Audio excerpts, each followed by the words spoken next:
సందడి చేసే హేమంతం ఇది మన సొంతం అయినది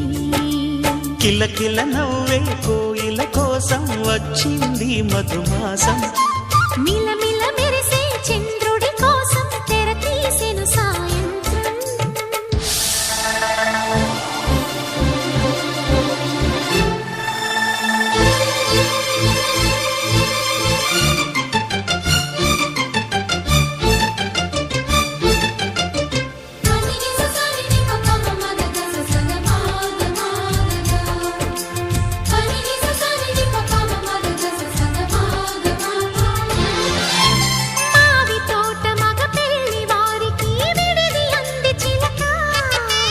మనువు ముందరే మంతనాలకి కదిలే గోరు అంక